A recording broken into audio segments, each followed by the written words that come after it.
ॐ जडाधरं पाण्डुरङ्गं शूलहस्तं कृपानिधिं सर्वरोगहरं देवं दत्तात्रेयम् अहं भजेत्. ഗുരുപരമ്പരയ്ക്കും ശ്രീ പി കേശവൻ നമ്പൂതിരിക്കും പ്രണാമം. ശ്രീപാദ ശ്രീവല്ലഭ ചരിതാമൃതാകാരേണ ഗുരുദത്താത്രേയ ശ്രീപാദ ശ്രീവല്ലഭ പരബ്രഹ്മണേ നമഃ. അധ്യായം 4 സംഗ്രഹമാണ്. പളനിസ്വാമിയുടെ നിർദ്ദേശമനുസരിച്ച് അവർ 3 പേരും, അതായത് ശങ്കരനും മാധവനും പളനിസ്വാമിയും ധ്യാനിക്കുവാൻ വേണ്ടി തീരുമാനിച്ചു. അപ്പോൾ ശങ്കരഭട്ട് പറയുകയാണ്, മാധവൻ സൂക്ഷ്മരൂപത്തിൽ ശ്രീവല്ലഭനെ കണ്ടിട്ടുണ്ട്. പളനിസ്വാമിയാണെങ്കിൽ എപ്പോഴും സൂക്ഷ്മരൂപത്തിൽ അദ്ദേഹത്തിൻ്റെ കൂടെ ചുറ്റിത്തിരിയുന്നുണ്ട്. താൻ മാത്രം കണ്ടിട്ടില്ലാത്തതുകൊണ്ട് താൻ എങ്ങനെ ധ്യാനിക്കുമെന്നാണ് ചോദിക്കുന്നത്. അപ്പോൾ പളനിസ്വാമി പറയുകയാണ്, ഭക്തി ഉണ്ടെങ്കിൽ എല്ലാമായി എന്ന്. അതിനുശേഷം ശ്രീപാദൻ ഭക്തന്മാരെ എങ്ങനെയാണ് കൈകാര്യം ചെയ്യുന്നത് എന്നാണ് പറഞ്ഞിരിക്കുന്നത്. അതായത് കൂർമ്മ കിശോര ന്യായത്തിൽ എന്ന് പറയുന്നുണ്ട്. കൂർമ്മം എന്ന് വെച്ചാൽ ആമ. അപ്പം ആമ അതിൻ്റെ ചിന്താതരംഗങ്ങൾ കൊണ്ട് കുട്ടികളെ സംരക്ഷിക്കുന്നത് പോലെ, അതിനുശേഷം ഈ കുട്ടികൾ, അതായത് ഈ ഭക്തന്മാർ കുറച്ച് പുരോഗതി നേടിയ ശേഷം അവരെ മാർജാര കിശോരന്യായം, അതായത് പൂച്ചക്കുട്ടികളെ ഒരു സ്ഥലത്ത് നിന്ന് മറ്റൊരു സ്ഥലത്തേക്ക് കടിച്ചു കൊണ്ടുപോയി സംരക്ഷിക്കുന്നത് പോലെ, അത് കഴിഞ്ഞാൽ മർക്കട കിശോരന്യായം. മർക്കടം എന്ന് വെച്ചാൽ കുട്ടിക്കുരങ്ങ് അതിൻ്റെ അമ്മയെ മുറുകെ പിടിച്ചിരിക്കുമ്പോൾ അമ്മക്കുരങ്ങ് എത്ര മുകളിലേക്ക് പോയാലും കുട്ടിക്കുരങ്ങിനെ അവിടെ എത്താൻ പറ്റും. പക്ഷേ അവിടെ മുറുകെ പിടിച്ചിരിക്കണം എന്നുള്ളൊരു കാര്യം മാത്രമേ വരുന്നുള്ളൂ. അത് വിശ്വാസമാണ്, ഗുരുവിലുള്ള വിശ്വാസത്തെയാണ് ഇവിടെ സൂചിപ്പിക്കുന്നത്. അതിനുശേഷം പുരോഗമിക്കുമ്പോൾ ഭക്തന്മാർ മത്സ്യക്കുഞ്ഞുങ്ങൾ തള്ള മത്സ്യത്തിൻ്റെ കൂടെ നീന്തുന്നത് പോലെ പൊയ്ക്കൊള്ളുമെന്നാണ് പറയുന്നത്. അങ്ങനെ അവർ 10 നാഴിക നേരം ധ്യാനം ചെയ്തു. ആ ധ്യാനത്തിൽ പളനിസ്വാമിക്ക് ഉണ്ടായ അനുഭവങ്ങളാണ് ഇനി പറയുന്നത്. ശിവശർമ്മയുടെ കഥയാണ് ഇനി പറയുന്നത്. കുരുവപുരം ഗ്രാമത്തിൽ ശിവശർമ്മ അംബിക ദമ്പതികൾക്ക് അല്പായുസ്സായ സന്തതികൾ ഉണ്ടായിരുന്നു. അവശേഷിച്ച ഒരു പുത്രനാണെങ്കിൽ മന്ദബുദ്ധിയും വിഡ്ഢിയുമായിരുന്നു. ശ്രീവല്ലഭൻ്റെ സാന്നിധ്യത്തിൽ ഈ ബ്രാഹ്മണൻ, അതായത് ശിവശർമ്മ, വേദം ചൊല്ലുകയാണ്. അപ്പോൾ ശ്രീവല്ലഭൻ അദ്ദേഹത്തിൻ്റെ വിഷമം മനസ്സിലാക്കി ആഗ്രഹം പറയാൻ പറയുകയാണ്. അപ്പോൾ ശിവശർമ്മ പറയുകയാണ്, തൻ്റെ മകൻ വലിയ പണ്ഡിതനും വാഗ്മിയും ഒക്കെ ആകണമെന്നായിരുന്നു ആഗ്രഹം. പക്ഷേ അവൻ നന്നാക്കാൻ കഴിയാത്തൊരു വിഡ്ഢിയായി മാറി. കാര്യങ്ങളൊക്കെ അനായാസന ഉണ്ടാക്കുകയും ഇല്ലാതാക്കുകയും ചെയ്യാൻ കഴിവുള്ള ആളാണ് ശ്രീപാദൻ. അതുകൊണ്ട് എൻ്റെ ഈ പ്രയാസം ഞാൻ അങ്ങയുടെ ദയയ്ക്കായിട്ട് സമർപ്പിക്കുകയാണ് എന്ന് ശിവശർമ്മ പറഞ്ഞു. അപ്പോൾ ശിവശർമ്മയുടെ മുൻ ജന്മത്തിലെ കർമ്മഫലമായിട്ടാണ് ഇങ്ങനെ മൂഢനായ ഒരു മകൻ ഉണ്ടായത്. അപ്പോൾ ഈ കർമ്മതത്വത്തിന് യോജിച്ച വിധത്തിൽ ഒരു പണ്ഡിതനാക്കി മാറ്റണമെന്നുണ്ടെങ്കിൽ ശിവശർമ്മ ജീവൻ ത്യജിക്കാൻ തയ്യാറാകണം എന്നാണ് ശ്രീപാദൻ പറയുന്നത്. എന്നാൽ താൻ ജീവൻ ത്യജിക്കാൻ തയ്യാറാണ്, തൻ്റെ മകൻ ഒരു പണ്ഡിതനും വാഗ്മിയുമാകുകയാണ് വേണ്ടത് എന്ന് ശിവശർമ്മ ഉറപ്പിച്ച് പറയുന്നു. ശരി, അങ്ങനെയെങ്കിൽ ശിവശർമ്മ താമസം കൂടാതെ മരിക്കുമെന്നും സൂക്ഷ്മ ശരീരത്തിൽ കുറച്ചു കാലം തപസ് ചെയ്യുമെന്നും അതിനുശേഷം മഹാപുണ്യഭൂമിയായ മഹാരാഷ്ട്രത്തിൽ ജനിക്കും എന്നും ശ്രീപാദൻ പറയുന്നുണ്ട്. എന്നാൽ ഈ കാര്യങ്ങളൊന്നും ഭാര്യയോട് വെളിപ്പെടുത്തരുതെന്നും ശ്രീപാദൻ പറയുന്നുണ്ട്. അങ്ങനെ ശിവശർമ്മ താമസം കൂടാതെ മരിക്കുകയാണ്. അംബിക മകനെയും കൂട്ടി യാചിക്കാനൊക്കെ തുടങ്ങി. ജീവിതം ദുരിതപൂർണമായിരുന്നു. മറ്റുള്ളവരുടെ കുത്തുവാക്കുകളും അവഹേളന പ്രസ്താവങ്ങൾക്കും ഒന്നും അവസാനം ഉണ്ടായിരുന്നില്ല. അങ്ങനെ അവർ ആത്മഹത്യ ചെയ്യാനായിട്ട് നദിയിലേക്ക് പോവുകയാണ്. ആ സമയത്ത് അവിടെ ശ്രീപാദൻ അവരെ വഴിക്ക് വെച്ച് കണ്ടു. അങ്ങനെ അദ്ദേഹം അവരെ ആത്മഹത്യാശ്രമത്തിൽ നിന്ന് പിന്തിരിപ്പിച്ചു. ആ മൂഢനായ യുവാവിനെ വിദ്യാസമ്പന്നനായ ഒരു പണ്ഡിതനാക്കി മാറ്റുകയാണ്. അംബികയോട് അവരുടെ ബാക്കിയുള്ള ജീവിതം ശിവനെ ഭജിക്കാനായിട്ട് പറയുന്നുണ്ട്. അങ്ങനെ ശനി പ്രദോഷ സമയത്ത് ശിവനെ പൂജിക്കുന്നത് കൊണ്ട് കിട്ടുന്ന ഫലത്തെക്കുറിച്ച് ശ്രീപാദൻ വിവരിച്ചു കൊടുക്കുന്നുണ്ട്. അടുത്ത ജന്മത്തിൽ അവർക്ക് തനിക്ക് തുല്യനായ ഒരു പുത്രനെ ലഭിക്കുമെന്ന ഒരു വരം കൂടി കൊടുക്കുകയാണ്. എന്നാൽ 3 ലോകങ്ങളിലും തനിക്ക് തുല്യനായിട്ട് ആരും ഇല്ലാത്തത് കൊണ്ട് താൻ തന്നെ അവരുടെ മകനായിട്ട് ജനിക്കുമെന്നും പറയുന്നുണ്ട്.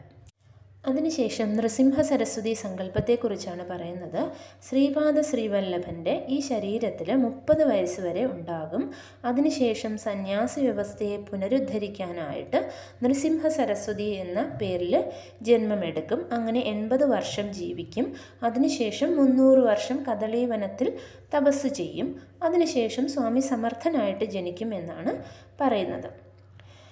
കലിയുഗത്തിൽ സർവശക്തൻ ഭൂമിയിലേക്ക് വരുന്നത് കൊണ്ട് മനുഷ്യർക്ക് അല്പപ്രയത്നം കൊണ്ട് മികച്ച ഫലം ലഭിക്കുമെന്ന് പറയുന്നുണ്ട്. സ്മരണം കൊണ്ട് മാത്രം ദത്തകൃപ ലഭിക്കുമെന്നും പറയുന്നുണ്ട്. സ്മരണം, ആരാധന, ചര്യ ഇവ കൊണ്ട് ഭക്തന്മാരുടെ പാപപ്രവൃത്തി, ഇന്ദ്രിയ വിഷയകമായ സ്വാധീനം, പെരുമാറ്റ രീതി എന്നിവ ശ്രീപാദൻ്റെ ബോധത്തിലേക്കും ശ്രീപാദൻ്റെ ശുഭകരമായ സ്പന്ദനങ്ങൾ ഭക്തരിലേക്കും പ്രവേശിക്കും. ശ്രീപാദൻ അവയെ പുണ്യനദിയിലെ മുങ്ങൽ കൊണ്ട് നശിപ്പിക്കുന്നു. അല്ലെങ്കിൽ തൻ്റെ യോഗത്തിൻ്റെ ജ്വലിക്കുന്ന അഗ്നിയിൽ ആ പാപകർമ്മങ്ങളെയെല്ലാം ചാമ്പലാക്കുകയാണ് ചെയ്യുന്നത്. അപ്പോൾ ശങ്കരഭട്ട് ഒരു സംശയം ചോദിക്കുകയാണ്. സ്വാമി, 7 ശനി ബാധിച്ചാൽ ശങ്കരന് പോലും അതിൻ്റെ കഷ്ടപ്പാടുകളിൽ നിന്ന് രക്ഷപ്പെടാൻ കഴിയുകയില്ല എന്നൊക്കെ കേട്ടിട്ടുണ്ട്. അപ്പം ശ്രീപാദൻ എങ്ങനെയാണ് ഗ്രഹങ്ങളിൽ നിന്നുള്ള ക്ലേശങ്ങളെ ഒഴിവാക്കുന്നത് എന്ന് ശങ്കരൻ സംശയം ചോദിക്കുകയാണ്. അപ്പോൾ പറയുന്നത്, ഒരാൾ ജനിക്കുമ്പോൾ അയാൾക്ക് അയാളുടെ പൂർവ്വകർമ്മങ്ങൾക്ക് യോജിച്ച ഗ്രഹനിലയാണ് ഉണ്ടാകുന്നത്. ഗ്രഹങ്ങളുടെ നീക്കങ്ങൾക്കനുസരിച്ച് നല്ലതും ചിത്തയുമായ ഫലങ്ങളുണ്ടാകും. ഗ്രഹങ്ങളിലെ സൂക്ഷ്മ കിരണങ്ങളാണ് ദുഷ്ഫലങ്ങൾ ഉണ്ടാക്കുന്നത്. മന്ത്ര, തന്ത്ര, യന്ത്ര പ്രതിവിധികൾ ശമനം ഉണ്ടാക്കിയില്ലെങ്കിൽ ജപ, തപ, ഹോമങ്ങൾ ചെയ്യണം. എന്നിട്ടും ശമനം കിട്ടിയില്ലെങ്കിൽ ശ്രീപാദൻ്റെ പാദങ്ങളിൽ അഭയം തേടണം എന്നാണ് പറഞ്ഞിരിക്കുന്നത്. ഇനി പ്രപഞ്ചശക്തികൾ ഒരു സ്ഥിതി അവസ്ഥയിൽ ബന്ധപ്പെട്ട ജനങ്ങളിൽ പ്രവർത്തിക്കുന്നു. അതിനുശേഷം അവരെ ഉപേക്ഷിച്ച് വിധിക്കപ്പെട്ട മറ്റു ജനങ്ങളുടെ ദേഹത്തിലേക്ക് എത്തുന്നു. അതിനെയാണ് ലയം എന്ന് പറയുന്നത്. യോഗികൾ ലോകക്ഷേമത്തിന് വേണ്ടി യജ്ഞങ്ങൾ നടത്തുന്നു. തപശക്തി മനുഷ്യവർഗത്തിൻ്റെ നന്മയ്ക്കായിട്ട് വിനിയോഗിക്കപ്പെടുന്നു. അതിൻ്റെ ഫലമായി പ്രപഞ്ചത്തിലുണ്ടാകുന്ന ഉപദ്രവകാരികളായ ശക്തികളൊക്കെ മനുഷ്യനെ ശല്യപ്പെടുത്താതെ ഉത്ഭവ കേന്ദ്രത്തിലേക്ക് മടങ്ങിപ്പോകുന്നു. ഇതിനെയാണ് തിരോധാനം എന്ന് പറയുന്നത്. ചെറിയ അളവിലെ സൽപ്രവൃത്തിക്ക് സമൃദ്ധമായി നൽകപ്പെടുന്ന മംഗളകരമായ ഫലങ്ങളെ അനുഗ്രഹം എന്നാണ് പറയുന്നത്. ശ്രീപാദൻ്റെ പ്രഭാവശക്തികൾ ഭാവിയിൽ വലിയൊരളവിൽ ധ്യാനത്തിൽ കണ്ട മുസ്ലിം സന്യാസിയിൽ ഒഴുകും എന്ന് പറയുന്നുണ്ട്. വേപ്പുമരത്തിനടിയിലുള്ള നിലവറയിൽ കണ്ട 4 നന്ദവിളക്കുകൾ ശ്രീപാദൻ്റെ വലിയ ഉദ്ദേശത്തെ സൂചിപ്പിക്കുന്നു. ശങ്കരഭട്ടിന് തൻ്റെ യാത്രയിലുണ്ടായ സംഭവങ്ങളൊക്കെ ഉൾപ്പെടുത്തി ഒരു പുസ്തകം എഴുതാൻ ആഗ്രഹമുണ്ടായി. ആ മനോഗതം പളനിസ്വാമി തിരിച്ചറിയുന്നുണ്ട്. അങ്ങനെ അദ്ദേഹത്തെ അതിന് കഴിയട്ടെ എന്ന് ആശീർവദിക്കുന്നുണ്ട്. മാധവൻ സൂക്ഷ്മ ശരീരത്തിൽ ഇരുന്ന് ധ്യാനിച്ച സ്ഥലത്ത് ശ്രീപാദ ശ്രീവല്ലഭൻ്റെയും ശ്രീ ദത്താത്രേയൻ്റെയും ശ്രീ നൃസിംഹ സരസ്വതിയുടെയും വിഗ്രഹങ്ങൾ പ്രതിഷ്ഠിക്കപ്പെടും എന്ന് പളനിസ്വാമി പറയുന്നുണ്ട്. അതിനുശേഷം പളനിസ്വാമി മറവ് ചെയ്യപ്പെട്ട ചെറുപ്പക്കാരൻ്റെ ശരീരം പുറത്തെടുക്കാനായിട്ട് ഉപദേശിച്ചു. ആ ശരീരത്തിൽ അദ്ദേഹം പ്രവേശിച്ചു. പിന്നെ മാധവനോട് വിചിത്രപുരത്തേക്ക് തിരിച്ചു പോകാൻ പറയുന്നു. ശങ്കരഭട്ടനോട് തിരുപ്പതിയിലേക്ക് പോകാനും പറയുന്നു. ഇത്രയുമാണ് 4-ാമത്തെ അധ്യായത്തിൻ്റെ സംഗ്രഹം. ഇനി പുസ്തക പാരായണത്തിലേക്ക് കടക്കാം. അധ്യായം 4. ശങ്കരഭട്ടന് കുരുവപുരത്ത് വാസവാംബികയുടെ ദർശനം. ശ്രീ പളനിസ്വാമിയുടെ നിർദ്ദേശങ്ങൾ അനുസരിച്ച് ധ്യാനിക്കുവാൻ ഞങ്ങൾ 3 പേരും ആഗ്രഹിച്ചു. അദ്ദേഹം പറഞ്ഞു, എൻ്റെ കുട്ടി മാധവ, എൻ്റെ മകനെ ശങ്കര, നമുക്ക് 3 പേർക്കും ധ്യാനിക്കാം. ധ്യാനിക്കുമ്പോൾ ഉണ്ടായ ആത്മീയ അനുഭവങ്ങൾ നമുക്ക് ചർച്ച ചെയ്യാം. ഇത് ശ്രീവല്ലഭൻ്റെ ആജ്ഞയായതുകൊണ്ട് നിശ്ചയമായും എന്തെങ്കിലും അസാധാരണമായ ആത്മീയ വികാസം ഭാവിയിൽ നമുക്ക് അനുഭവപ്പെടും. ഇംഗ്ലീഷ് കാലഗണന അനുസരിച്ച് ഇന്ന് 25/5/1336 ആകുന്നു. ഇന്ന് വെള്ളിയാഴ്ചയാണ്. ഈ ദിവസം മംഗളകരമായ സമഗ്രമായ യോഗ സാധ്യതകളുള്ള ദിവസമാണ്. ഈ ദിവസത്തിന് നമ്മുടെ ജീവിതങ്ങളിൽ പ്രത്യേക സ്വാധീനമുണ്ട്. എൻ്റെ ഭൗതിക ശരീരം ഇവിടെ ഉപേക്ഷിച്ച് സൂക്ഷ്മ ശരീരത്തിൽ ഞാൻ കുരുവാപുരത്തേക്ക് പോകും. സൂക്ഷ്മരൂപത്തിൽ ഒരേ സമയത്ത് 4-5 സ്ഥലങ്ങളിൽ ചുറ്റിത്തിരിയുക എന്നത് എനിക്കൊരു കുട്ടിക്കളി മാത്രമാണ്. അദ്ദേഹത്തിൻ്റെ അനുമതി കിട്ടിയാൽ ഉടൻ ഞാൻ എൻ്റെ സൂക്ഷ്മ ശരീരത്തിൽ കുരുവപുരത്ത് എത്തും. സ്വാമിയുടെ കൃപ ലഭിക്കുവാനുള്ള മാർഗം. ശ്രീ പളനിസ്വാമിയുടെ വാക്കുകൾ കേട്ടപ്പോൾ എനിക്ക് ആശ്ചര്യമായി. ഞാൻ പറഞ്ഞു, സ്വാമി മാധവൻ ദിവ്യവും മംഗളകരവുമായ ശ്രീവല്ലഭരൂപം കണ്ടു. അങ്ങ് എപ്പോഴും ശ്രീവല്ലഭനുമായി സൂക്ഷ്മതലത്തിൽ ആശയവിനിമയം നടത്തുന്നു. എന്നാൽ എനിക്ക് അദ്ദേഹത്തിൻ്റെ നാമം മാത്രം അറിയാം, രൂപം അറിയില്ല. എങ്ങനെയാണ് എനിക്ക് അദ്ദേഹത്തെ ധ്യാനിക്കുവാൻ കഴിയുക? ശ്രീ പളനിസ്വാമി പുഞ്ചിരിച്ചുകൊണ്ട് പറഞ്ഞു, മകനെ, നിനക്ക് ഭക്തിയുണ്ടെങ്കിൽ എല്ലാമായി. ഒരു ആമ അതിൻ്റെ കുട്ടികളെ വളരെ ദൂരെ ഒരു സ്ഥലത്ത് വിട്ടുപോകുന്നതാണെങ്കിലും ചിന്താതരംഗങ്ങൾ കൊണ്ട് അവയെ സംരക്ഷിക്കുന്നു. ഒരു പൂച്ച അതിൻ്റെ കുട്ടികളെ ഒരു വീട്ടിൽ നിന്ന് മറ്റൊരു വീട്ടിലേക്ക് കടിച്ചെടുത്തു കൊണ്ടുപോകുന്നു. സുരക്ഷിതമെന്ന് അതിന് തോന്നുന്ന ഒരു സ്ഥലത്ത് സൂക്ഷിക്കുന്നു. അതുപോലെ ശ്രീപാദൻ തൻ്റെ ഭക്തന്മാരെ തുടക്കത്തിൽ കൂർമ്മ കിശോര ന്യായത്തിൽ കൈകാര്യം ചെയ്യും. കുറച്ച് പുരോഗതി ഉണ്ടായതിനു ശേഷം മാർജാര കിശോര ന്യായത്തിൽ കൈകാര്യം ചെയ്യുന്നു. പിന്നീട് മർക്കട കിശോര ന്യായത്തിൽ കൈകാര്യം ചെയ്യുന്നു. മർക്കട കിശോരന്യായത്തിൽ കുട്ടിക്കുരങ്ങ് ജാഗ്രതയോടെ അതിൻ്റെ അമ്മയെ സ്വയം മുറുകെ പിടിക്കേണ്ടതുണ്ട്. പിന്നെയും പുരോഗമിക്കുമ്പോൾ ഭക്തന്മാർ മത്സ്യക്കുഞ്ഞുങ്ങൾ തള്ള മത്സ്യത്തിൻ്റെ കൂടെ നീന്തുന്നത് പോലെ പോയിക്കൊള്ളും. നീ ധ്യാനത്തിന് ഇരിക്കുമ്പോൾ അദ്ദേഹം നിനക്ക് ദർശനം തരും. ശ്രീവല്ലഭന് ഭാവിയിലേക്ക് ഒരു പ്രധാന തീരുമാനം എടുക്കേണ്ടതായിട്ടുണ്ട്. അതുകൊണ്ട് അതിപ്രധാനമായ ഈ ദിവസം ഞാൻ എൻ്റെ സൂക്ഷ്മ ശരീരത്തിൽ കുരുവപുരത്തേക്ക് ചെല്ലണമെന്ന് അദ്ദേഹം നിർദ്ദേശിച്ചു. ധ്യാനത്തിനിടെ അദ്ദേഹത്തിൻ്റെ ആജ്ഞ കിട്ടുകയാണെങ്കിൽ ഉടനെ ഞാൻ പുറപ്പെടും. ഏതോ പ്രധാന സംഭവം നടക്കാൻ പോകുന്നു. ഭഗവാൻ ശ്രീദത്തൻ അത് നേരിട്ട് കാണുവാനുള്ള അതുല്യമായ അവസരം എനിക്ക് തന്നിരിക്കുകയാണ്. ഇങ്ങനെ പറഞ്ഞ് അദ്ദേഹം ധ്യാനത്തിലേക്ക് പ്രവേശിച്ചു. അല്പസമയത്തിനുള്ളിൽ ഞാനും മാധവനും ധ്യാനം തുടങ്ങി. ധ്യാനം 10 നാഴിക നേരം, 1 നാഴിക 24 മിനിറ്റ് നീണ്ടു. ഞങ്ങളെല്ലാം വീണ്ടും മുമ്പ് ഉണ്ടായിരുന്നതുപോലെയായി. ധ്യാനത്തിന് ശേഷം ശ്രീ പളനിസ്വാമി വലിയ ഉത്സാഹത്തിലായിരുന്നു. ഞാനും മാധവനും സ്വാമിയോട് ധ്യാനത്തിലെ തൻ്റെ അനുഭവം വിവരിക്കുവാൻ ആവശ്യപ്പെട്ടു. അദ്ദേഹം അത് സന്തോഷത്തോടെ താഴെ പറയും പ്രകാരം വിവരിച്ചു. ശിവശർമ്മയുടെ കഥ. ശ്രീപാദ ശ്രീവല്ലഭൻ്റെ ചിന്തനം കൊണ്ടുള്ള ഫലങ്ങൾ. ഈ കലിയുഗത്തിൽ ജീവിക്കുന്നവർ എത്രമാത്രം ഭാഗ്യശാലികളാണ്. കുരുവപുരം ഒരു ചെറിയ ഗ്രാമമാണ്. വേദപണ്ഡിതനും പുണ്യശാലിയുമായ ശിവശർമ്മ എന്ന ബ്രാഹ്മണൻ പത്നി അംബികയോടുകൂടി അവിടെ താമസിച്ചിരുന്നു. അദ്ദേഹം ശ്രീപാദൻ്റെ മഹത്വം അംഗീകരിച്ചിരുന്നു. കുരുവപുരത്തെ ഒരേ ഒരു ബ്രാഹ്മണഗൃഹമായിരുന്നു അവരുടേത്. ഉപജീവനത്തിനു വേണ്ടി അദ്ദേഹം ദിവസേന നദി കടന്നുപോയി ബ്രാഹ്മണർക്ക് വിധിക്കപ്പെട്ട പ്രവൃത്തികളിൽ ഏർപ്പെട്ടു. കാശ്യപ മുനിയുടെ ഗോത്രത്തിലും യജുർവേദ വിഭാഗത്തിലും പെട്ടവനായിരുന്നു അദ്ദേഹം. ഒരു മഹാപണ്ഡിതനും ആയിരുന്നു. മതപരമായ ആചാരങ്ങളെ കർക്കശമായി പാലിച്ചിരുന്നു. അദ്ദേഹത്തിൻ്റെ സന്തതികൾ അല്പായുസുകളായിരുന്നു. ഒടുവിൽ ഒരു പുത്രൻ അവശേഷിച്ചു. നിർഭാഗ്യവശാൽ അയാൾ ഒരു മന്ദബുദ്ധിയും വിഡ്ഢിയുമായിരുന്നു. ഒന്നിനും കൊള്ളാത്ത മകൻ കാരണമുണ്ടായ തീവ്ര ദുഃഖം മൂലം അദ്ദേഹം ക്ഷീണിതനും രോഗിയുമായി, എല്ലും തൊലിയുമായി. ഒരു ദിവസം അദ്ദേഹം ശ്രീവല്ലഭൻ്റെ സാന്നിധ്യത്തിൽ വേദം ചൊല്ലി. അതിനുശേഷം മിണ്ടാതെ നിന്നു. ശ്രീപാദൻ അദ്ദേഹത്തിൻ്റെ ദുഃഖം മനസ്സിലാക്കി ഒരു മന്ദസ്മിതത്തോടെ പറഞ്ഞു, ശിവശർമ്മ, എല്ലാ ദുഃഖങ്ങളെയും മറന്ന് സ്ഥിരമായി എന്നെ ധ്യാനിക്കുന്നവർക്ക് ഞാൻ അടിമയാണ്. അങ്ങയുടെ ആഗ്രഹം എന്താണെന്ന് പറയൂ. ശിവശർമ്മ മറുപടി പറഞ്ഞു, സ്വാമി, എൻ്റെ പുത്രൻ എന്നേക്കാൾ വലിയ പണ്ഡിതനും വാഗ്മിയും ആകണം എന്നായിരുന്നു എൻ്റെ ആഗ്രഹം. എല്ലാം നിഷ്ഫലമായി. അവൻ നന്നാക്കാൻ കഴിയാത്ത ഒരു വിഡ്ഢിയായി.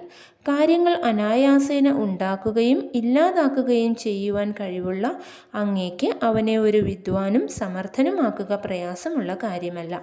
ഞാനത് അങ്ങയുടെ ദയയ്ക്കായി സമർപ്പിക്കുന്നു.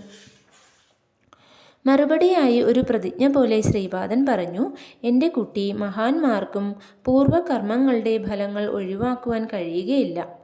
ലംഘിക്കാനാകാത്ത നിയമങ്ങൾക്ക് വിധേയമായിട്ടാണ് സൃഷ്ടി മുഴുവൻ നീങ്ങുന്നത്. സ്ത്രീകൾക്ക് അവരുടെ പ്രാർത്ഥനയുടെ ഫലം അനുസരിച്ചുള്ള ഭർത്താക്കന്മാരെ കിട്ടുന്നു. ഒരുവന് അവൻ്റെ ഭക്തിക്ക് അനുസരിച്ച് കുട്ടികൾ ഉണ്ടാകുന്നു. ഒരുവൻ എപ്പോഴും അർഹതയുള്ളവന് ദാനം നൽകണം. അർഹതയില്ലാത്തവർക്ക് കൊടുക്കുന്ന ദാനങ്ങൾ അനഭികാമ്യമായ ഫലങ്ങൾ ഉണ്ടാക്കുന്നു. നല്ല സ്വഭാവമുള്ള ഒരാൾക്ക് ഭക്ഷണം കൊടുക്കുകയാണെങ്കിൽ ആ നല്ല മനുഷ്യൻ ചെയ്ത സത്പ്രവൃത്തികളുടെ ഫലത്തിൻ്റെ ഒരു ഭാഗം ദാതാവിന് ലഭിക്കുന്നു. ദാനം ചെയ്യുന്നത് അഹങ്കാരമില്ലാതെ ആയിരിക്കണം. എന്നാൽ മാത്രമേ സദ്ഫലം ലഭിക്കുകയുള്ളൂ. മുജ്ജന്മ കർമ്മങ്ങളുടെ ഫലമായിട്ടാണ് അങ്ങേക്ക് മൂഢനായ ഒരു മകനെ കിട്ടിയത്. നിങ്ങൾ ദമ്പതികൾ ദീർഘായുസ്സുള്ള ഒരു മകൻ ഉണ്ടാകണമെന്ന് ആഗ്രഹിച്ചു. അല്പായുസ്സായ ഒരു മകനെ ആഗ്രഹിച്ചില്ല. അതുകൊണ്ട് ഞാൻ നിങ്ങൾക്ക് പൂർണ്ണായുസ്സുള്ള ഒരു പുത്രനെ തന്നു. അയാളുടെ മുജ്ജന്മ പാപം മായ്ച്ചു കളഞ്ഞ് അയാളെ ഒരു നല്ല പണ്ഡിതനാക്കണമെങ്കിൽ കർമ്മതത്വത്തിന് യോജിച്ച വിധത്തിൽ അങ്ങയുടെ ജീവൻ ത്യജിക്കുവാൻ തയ്യാറാകണം. ജീവൻ ത്യജിക്കുവാൻ അങ്ങ് തയ്യാറാണെങ്കിൽ ഞാൻ അയാളെ ശ്രേഷ്ഠനായ ഒരു പണ്ഡിതനാക്കാം. അതിന് ശിവശർമ്മ മറുപടി പറഞ്ഞു, സ്വാമി, എനിക്ക് വയസ്സായി. എൻ്റെ ജീവൻ ഉപേക്ഷിക്കാൻ ഞാൻ തയ്യാറാണ്. എൻ്റെ മകൻ ബൃഹസ്പതിയെപ്പോലെ ഒരു മഹാനായ പണ്ഡിതനും വാഗ്മിയും ആകുന്നതിനേക്കാൾ കൂടുതലായി എന്താണ് എനിക്ക് ആഗ്രഹിക്കാനുള്ളത്? അപ്പോൾ കാര്യങ്ങൾ സംഭവിപ്പിക്കാനും സംഭവിപ്പിക്കാതിരിക്കാനും കഴിവുള്ള ശ്രീപാദൻ പ്രഖ്യാപിച്ചു, ശരി, അങ്ങ് താമസം കൂടാതെ മരിക്കും. മരണത്തിന് ശേഷം കുറച്ചു കാലം അങ്ങ് സൂക്ഷ്മ ശരീരത്തിലുണ്ടായിരിക്കും. ആ കാലത്ത് അങ്ങ് ദീസില നഗരത്തിൽ ഒരു വേപ്പുമരത്തിൻ്റെ ചുവട്ടിൽ ഒരു നിലവറയിൽ തപസ്സു ചെയ്യും. അങ്ങ് പിന്നീട് പുണ്യഭൂമിയായ മഹാരാഷ്ട്രത്തിൽ ജനിക്കും. ഒരു കാരണവശാലും അങ്ങ് ഇത് അങ്ങയുടെ ഭാര്യയോട് വെളിപ്പെടുത്തരുത്. ശ്രീപാദ ശ്രീവല്ലഭൻ്റെ ഭാവി അവതാരത്തെ വെളിപ്പെടുത്തുന്നു. ശിവശർമ്മ താമസം കൂടാതെ മരിച്ചു. അംബിക മകനെയും കൂട്ടി യാചിക്കുവാൻ തുടങ്ങി. ജീവിതം ദുരിതപൂർണമായിരുന്നു. അയൽക്കാരുടെ കുത്തുവാക്കുകൾക്കും അവഹേളന പ്രസ്താവങ്ങൾക്കും അവസാനമുണ്ടായിരുന്നില്ല. ഒന്നിനും കൊള്ളാത്ത ആ ബ്രാഹ്മണ യുവാവിന് പരിഹാസ വിമർശനങ്ങൾ സഹിക്കവയ്യാതായി. അയാൾ ആത്മഹത്യ ചെയ്യാനായി നദിയിലേക്ക് ഓടി. നിസ്സഹായയായ അമ്മയ്ക്കും ജീവിതം അവസാനിപ്പിക്കണമെന്ന് തോന്നി. അവരും അയാളുടെ പുറകെ ഓടി. പൂർവപുണ്യഫലം കൊണ്ട് വഴിക്ക് ശ്രീപാദൻ അവരെ കണ്ടു. അദ്ദേഹം അവരെ ആത്മഹത്യാശ്രമത്തിൽ നിന്ന് പിന്തിരിപ്പിച്ചു. അതിരില്ലാത്ത അനുകമ്പ മൂലം അദ്ദേഹം കേവലം തൻ്റെ ഇച്ഛാശക്തി കൊണ്ട് മൂഢനായ ആ യുവാവിനെ വിദ്യാസമ്പന്നനായ ഒരു പണ്ഡിതനാക്കി. അംബികയോട് അവരുടെ ബാക്കിയുള്ള ജീവിതം ശിവനെ ഭജിക്കാനായി ചെലവഴിക്കുവാൻ ഉപദേശിച്ചു. ശനിപ്രദോഷ സമയത്ത് ശിവനെ പൂജിക്കുന്നത് കൊണ്ട് കിട്ടുന്ന ഫലങ്ങളെക്കുറിച്ച് അദ്ദേഹം വിസ്തരിച്ചു പറഞ്ഞു. അടുത്ത ജന്മത്തിൽ അവർക്ക് എല്ലാവിധത്തിലും തനിക്ക് തുല്യനായ ഒരു പുത്രനെ ലഭിക്കുമെന്ന് വരം കൊടുത്തു. എന്നാൽ 3 ലോകങ്ങളിലും തനിക്ക് തുല്യനായി ആരുമില്ലാത്തതുകൊണ്ട് വരും ജന്മത്തിൽ താൻ തന്നെ അവരുടെ മകനായി ജനിക്കുവാൻ നിശ്ചയിച്ചിരിക്കുന്നതായി അദ്ദേഹം പറഞ്ഞു. നൃസിംഹ സരസ്വതി ജന്മസങ്കല്പം. എല്ലാ ഗുണങ്ങളുടെയും ഭണ്ഡാരമായ ഹേ വാസവാംബികെ, അവിടുത്തെ ആഗ്രഹം നിറവേറട്ടെ. ഞാൻ 14 വർഷങ്ങൾ കൂടി 30 വയസ്സാകുന്നതുവരെ ശ്രീപാദ ശ്രീവല്ലഭൻ്റെ ശരീരത്തിൽ ഉണ്ടായിരിക്കും. പിന്നെ ഞാൻ അപ്രത്യക്ഷനാകും. സന്യാസി വ്യവസ്ഥയെ പുനരുദ്ധരിക്കുവാനായി ഞാൻ വീണ്ടും നൃസിംഹ സരസ്വതിയായി ജനിക്കും. ആ അവതാരത്തിൽ 80 വർഷങ്ങൾ ജീവിക്കും. പിന്നീട് 300 വർഷങ്ങൾ കദളി വനത്തിൽ തീവ്ര തപസ്സിൽ ഇരിക്കും. പ്രജ്ഞാപുരത്ത് സ്വാമി സമർത്ഥൻ എന്ന പേരിൽ അവതാരം അവസാനിപ്പിക്കും. അവധൂതന്മാരുടെയും സിദ്ധന്മാരുടെയും രൂപത്തിൽ ഞാൻ അത്ഭുതങ്ങളും അവിശ്വസനീയമായ ലീലകളും നടത്തും.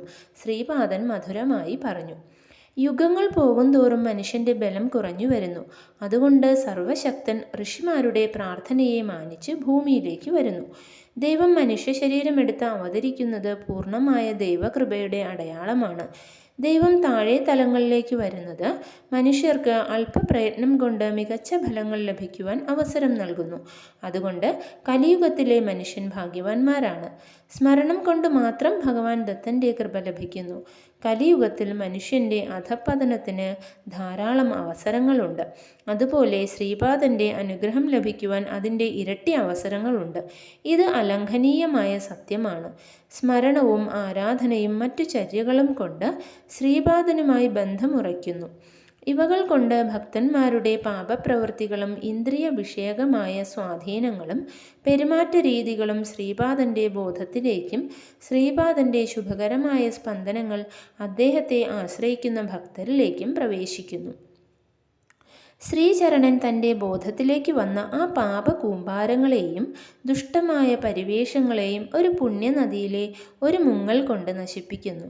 അല്ലെങ്കിൽ അവയെ തൻ്റെ യോഗത്തിൻ്റെ ജ്വലിക്കുന്ന അഗ്നിയിൽ കത്തിച്ച് ചാമ്പലാക്കുന്നു. അദ്ദേഹം സ്വയം തപസ്സു ചെയ്ത് ആ തപസ്സിൻ്റെ ഫലങ്ങൾ തൻ്റെ ആശ്രിതർക്ക് നൽകുന്നു. അങ്ങനെ അദ്ദേഹം കർമ്മത്തിൻ്റെ നിയമം ലംഘിക്കാതെ തന്നെ തൻ്റെ ഭക്തന്മാരെ സംരക്ഷിക്കുന്നു. ആവശ്യമെങ്കിൽ തൻ്റെ മംഗളകരമായ പാദങ്ങളിൽ അഭയം തേടുന്നവരുടെ നിശ്ചേതനമായ കാർമ്മിക സ്വഭാവത്തെ നിയന്ത്രിക്കുകയും അവർക്ക് മുക്തി നൽകുകയും ചെയ്യുന്നു. ഓരോ നിമിഷവും അദ്ദേഹം തൻ്റെ ഭക്തന്മാരുടെ ക്ഷേമത്തിനായി അവരുടെ കർമ്മത്തെ ക്രൂരമായ രീതിയിൽ നശിപ്പിക്കുന്നു. അതുകൊണ്ട് അദ്ദേഹത്തിൻ്റെ പാദുകങ്ങളെ ശരണം പ്രാപിക്കുന്നവർ അറിയാതെ കർമ്മത്തിൻ്റെ വിലങ്ങുകളിൽ നിന്ന് മോചിതരാകുന്നു. പളനിസ്വാമി മേൽപ്പറഞ്ഞ വിധം വിവരിച്ചപ്പോൾ ഞാൻ മനസ്സിൽ ഉയർന്നു വന്ന ഒരു സംശയത്തെക്കുറിച്ച് ചോദിക്കാൻ ധൈര്യപ്പെട്ടു. സ്വാമി, ഏഴരശനി ബാധിച്ചാൽ ശങ്കരന് പോലും അതിൻ്റെ കഷ്ടപ്പാടുകളിൽ നിന്ന് രക്ഷപ്പെടുവാൻ കഴിയുകയില്ലെന്ന് കേട്ടിട്ടുണ്ട്. ശ്രീ ഗുരു സാർവഭൗമൻ എങ്ങനെയാണ് ഗ്രഹങ്ങളിൽ നിന്നുണ്ടാകുന്ന ക്ലേശങ്ങളെ ഒഴിവാക്കുന്നത്? എൻ്റെ കുട്ടി ശങ്കര, നഭോമണ്ഡലത്തിലെ ഗ്രഹങ്ങൾക്ക് ജീവികളോട് സൗഹൃദമോ ശത്രുതയോ ഇല്ല. ഒരാൾ ജനിക്കുമ്പോൾ അയാൾക്ക് അയാളുടെ പൂർവ്വകർമ്മങ്ങൾക്ക് യോജിച്ച ഗ്രഹനില ഉണ്ടാകുന്നു. ഗ്രഹങ്ങളുടെ നീക്കങ്ങൾക്കനുസരിച്ച് നല്ലതും ചീത്തയുമായ ഫലങ്ങൾ ഉണ്ടാകുന്നു. ഗ്രഹങ്ങളിൽ നിന്നുള്ള സൂക്ഷ്മ കിരണങ്ങൾ ദുഷ്ഫലങ്ങൾ ഉണ്ടാക്കുകയും മന്ത്രതന്ത്ര യന്ത്രപ്രതിവിധികൾ അവയ്ക്ക് ശമനം ഉണ്ടാക്കാതിരിക്കുകയും ചെയ്യുമ്പോൾ ജപതപ ഹോമപ്രയോഗങ്ങളെ അവലംബിക്കേണ്ടതുണ്ട്. അവയും ക്ലേശശമനത്തിന് പര്യാപ്തമാകാതെ വരുമ്പോൾ ശ്രീ ഗുരുവിൻ്റെ പാദുകങ്ങളിൽ അഭയം തേടണം. ശ്രീപാദൻ സർവശക്തനാണ്. നല്ലതും ചീത്തയുമായ ശക്തികളും നിലനിൽക്കുന്നു. ആ ശക്തികളുടെ കമ്പനങ്ങൾ നല്ലതും ചീത്തയുമായ സംഭവ വികാസങ്ങൾക്ക് കാരണമാകുന്നു. ഓരോ ഗ്രഹത്തിനും മനുഷ്യ ശരീരഘടനയുടെ ഒരു പ്രത്യേക ഭാഗത്തിന്മേൽ ആധിപത്യമുണ്ട്. ഗ്രഹങ്ങളെ കൊണ്ട് ഉപദ്രവങ്ങൾ സംഭവിക്കുമ്പോൾ ആ പ്രത്യേക ശരീരഭാഗത്തിന് അസുഖമുണ്ടാകുന്നു. പ്രപഞ്ചബോധത്തിൽ നിന്ന് ഒഴുകുന്ന സൂക്ഷ്മ കമ്പനങ്ങൾ വന്നു ചേരുമ്പോൾ അനഭികാമ്യമായ ഫലങ്ങൾ ഉണ്ടാകുന്നു. കമ്പനങ്ങൾ കൊണ്ട് ഉണ്ടാകുന്ന ആകർഷണ വികർഷണങ്ങളിൽ മാറ്റം സംഭവിക്കുന്നു. ഇതുവരെ നല്ല കൂട്ടുകെട്ടിൽ ആയിരുന്ന ഒരാൾക്ക് പെട്ടെന്ന് ചീത്ത കൂട്ടുകെട്ട് പോലുള്ള ദോഷഫലങ്ങൾ, താണനിലയിൽ ഉള്ളവരുമായി സൗഹൃദം, കാരണം കൂടാതെയുള്ള കലഹം, ബന്ധുക്കളെ നഷ്ടപ്പെടൽ, കുടുംബാംഗങ്ങളുമായി വ്യവഹാരം, വ്യക്തിപരമായ ആകർഷണത്തിൽ വരുന്ന കുറവ്, ഇങ്ങനെയുള്ള സംഭവങ്ങൾ. പ്രപഞ്ചശക്തികൾ തുടർച്ചയായി കമ്പനങ്ങൾ സൃഷ്ടിക്കുന്നു. ബന്ധപ്പെട്ട ജനങ്ങളിൽ കുറച്ചുകാലം അവ ഒരു സ്ഥിതി അവസ്ഥയിൽ അവിരാമമായി പ്രവർത്തിക്കുന്നു. അതിനുശേഷം അവരെ ഉപേക്ഷിച്ച് അവയുടെ സ്വാധീനത്തിൽ വരാൻ വിധിക്കപ്പെട്ട മറ്റു ജനങ്ങളുടെ ദേഹങ്ങളിലേക്ക് എത്തുന്നു. കാലചക്രം തിരിയുന്നതിനനുസരിച്ച് അവ വീണ്ടും ഫലം നൽകുവാൻ തുടങ്ങുന്നു. ദൈവഭക്തിയുള്ളവരും ജപവും തപവും മറ്റും ശീലിക്കുന്നവരും ആയവർക്ക് കർക്കശ നിയമങ്ങളിൽ നിന്ന് കുറേയൊക്കെ ഒരു പരിധിവരെ ഇളവ് ലഭിച്ചേക്കാം. യോഗികൾ ലോകക്ഷേമത്തിന് വേണ്ടി പലതരത്തിലുള്ള യജ്ഞങ്ങൾ നടത്തുന്നു. അവർ തങ്ങളുടെ തപശക്തി മനുഷ്യവർഗത്തിൻ്റെ നന്മയ്ക്കായി വിനിയോഗിക്കുന്നു. അതിൻ്റെ ഫലമായി പ്രപഞ്ചത്തിൽ നിന്ന് ഉത്ഭവിക്കുന്ന ഉപദ്രവകരമായ ശക്തികൾ മനുഷ്യനെ ശല്യം ചെയ്യാതെ അവയുടെ ഉത്ഭവ കേന്ദ്രങ്ങളിലേക്ക് മടങ്ങിപ്പോകുന്നു. ഇതിനെ തിരോധാനം എന്ന് പറയാം. ചെറിയ അളവിലുള്ള സൽപ്രവൃത്തികൾക്ക് പോലും സമൃദ്ധമായി നൽകപ്പെടുന്ന മംഗളകരമായ ഫലങ്ങളെ അനുഗ്രഹം എന്ന് വിളിക്കാം. മകനെ, ക്രിയായോഗ സിദ്ധാന്തപ്രകാരമുള്ള സൃഷ്ടി, സ്ഥിതി, ലയം, തിരോധാനം, അനുഗ്രഹം എന്നിവയുടെ ധാരണകളെ ഞാൻ വിസ്തരിച്ചു പറഞ്ഞു. ശ്രീപാദ ശ്രീവല്ലഭൻ്റെ പ്രഭാവശക്തികൾ ഭാവിയിൽ വലിയൊരളവിൽ നിങ്ങളുടെ ധ്യാനത്തിൽ കണ്ട മുസ്ലിം സന്യാസിയിൽ ഒഴുകും. വേപ്പുമരത്തിനടിയിലുള്ള നിലവറയിൽ നിങ്ങൾ 4 നന്ദവിളക്കുകൾ കണ്ടു. ഇത് ഒരു അസാധാരണ കാര്യമാണ്. മനസ്സിൽ വലിയ ഒരു ഉദ്ദേശത്തോടെയാണ് ശ്രീപാദ ശ്രീവല്ലഭൻ നിങ്ങൾക്ക് ഈ അനുഭവം തന്നത്. അതിൻ്റെ ആന്തരോദ്ദേശം അദ്ദേഹത്തിന് മാത്രമേ അറിയുകയുള്ളൂ. അദ്ദേഹത്തിൻ്റെ ദിവ്യ ചെയ്തികൾ തീർച്ചയായും മഹത്താണ്. അവയ്ക്ക് അഗാധമായ ഒരു ലക്ഷ്യമുണ്ട് എന്ന് മാത്രമല്ല, അവ മറ്റുള്ളവരോട് വെളിപ്പെടുത്താൻ പാടില്ലാത്ത ദൈവിക രഹസ്യങ്ങളായിരിക്കാം. അദ്ദേഹം അനുവദിക്കുന്നിടത്തോളമേ എനിക്ക് നിങ്ങളോട് പറയുവാൻ കഴിയുകയുള്ളൂ. സൃഷ്ടി മുഴുവൻ ശ്രീപാദ ശ്രീവല്ലഭൻ്റെ കടാക്ഷത്തിനനുസരിച്ച് നീങ്ങുന്നു. തന്നോട് മാത്രം ഉത്തരവാദിത്വമുള്ള ഒരു അധികാരിയാണ് അദ്ദേഹം. പ്രപഞ്ചനായകൻ്റെ മഹാത്മ്യങ്ങളും യോഗശക്തിയും അളവറ്റവയും അതിരില്ലാത്തവയും മനസ്സിലാക്കാൻ കഴിയാത്തവയുമാണ്. ശ്രീ പളനിസ്വാമിയുടെ വിവരണം കേട്ട് എൻ്റെ മനസ്സ് വളരെ സന്തോഷിച്ചു. ഞാൻ ഉടുപ്പി ക്ഷേത്രത്തിൽ നിന്ന് പുറപ്പെട്ടതു മുതൽ കുരുവപുരത്ത് എത്തുന്നതുവരെ പല അസാധാരണങ്ങളും ആശ്ചര്യകരങ്ങളുമായ സംഭവങ്ങൾ നടന്നുകൊണ്ടിരുന്നു. അവയെക്കുറിച്ച് ഒരു പുസ്തകം എഴുതാൻ എനിക്ക് ആഗ്രഹമുണ്ടായി. അതിന് ശ്രീ ഗുരു സാർവഭൗമൻ്റെ അനുവാദം ലഭിക്കണം. ശ്രീപാദ ശ്രീവല്ലഭൻ്റെ ദർശനം കിട്ടിയതിനു ശേഷം അതിനായി അദ്ദേഹത്തോട് അപേക്ഷിക്കണം. പളനിസ്വാമി എൻ്റെ ചിന്തകളെ എളുപ്പത്തിൽ മനസ്സിലാക്കി. അദ്ദേഹം പറഞ്ഞു, നിന്റെ മനോഗതം ഞാൻ മനസ്സിലാക്കി. ഭാവി ഭക്തന്മാരുടെ ആവശ്യത്തിനായി അദ്ദേഹത്തിൻ്റെ ചരിത്രം എഴുതുവാൻ നീ ആഗ്രഹിക്കുന്നു. ശ്രീപാദ ശ്രീവല്ലഭൻ നിശ്ചയമായി നിന്റെ ഉദ്യമത്തെ അനുഗ്രഹിക്കും. പിന്നെ ശ്രീ പളനിസ്വാമി മാധവനോട് അയാളുടെ ധ്യാനത്തിൽ നേടിയ അനുഭവങ്ങളെക്കുറിച്ച് വിവരിക്കുവാൻ ആവശ്യപ്പെട്ടു. മാധവൻ തൻ്റെ അനുഭവങ്ങളെ വിവരിച്ചു. ശ്രീപാദ ശ്രീവല്ലഭൻ്റെ ജന്മസ്ഥലത്ത് ശ്രീപാദ ശ്രീവല്ലഭ പാദുകങ്ങളുടെ പ്രതിഷ്ഠ, ശ്രീപാദ ശ്രീവല്ലഭൻ്റെയും ശ്രീ ദത്താത്രേയൻ്റെയും ശ്രീ നരസിംഹ സരസ്വതി സ്വാമിയുടെയും പ്രതിഷ്ഠ. ശ്രീ പളനിസ്വാമി പറഞ്ഞു, മകനെ മാധവ, നീ സന്ദർശിച്ച ശ്രീപാദ ശ്രീവല്ലഭൻ്റെ മാതാമഹഗൃഹം ശ്രീപാദ ശ്രീവല്ലഭൻ ജനിച്ച സ്ഥലമാണ്. അത് നിന്റെ സർവശക്തികളെയും ആകർഷിച്ചു.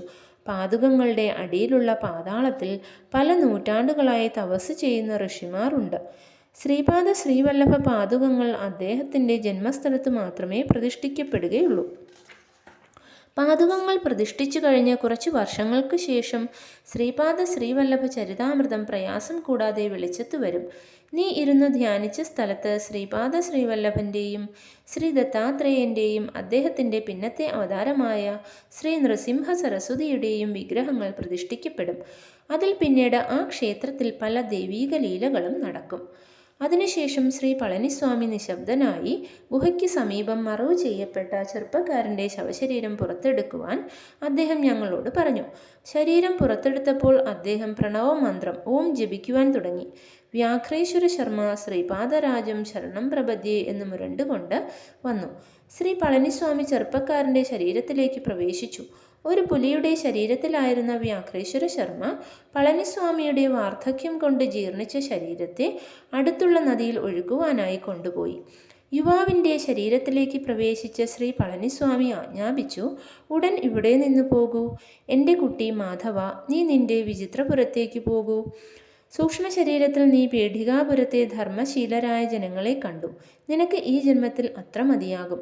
എൻ്റെ കുട്ടി ശങ്കര, നീ തിരുപ്പതി മഹാക്ഷേത്രത്തിലേക്ക് പോകൂ.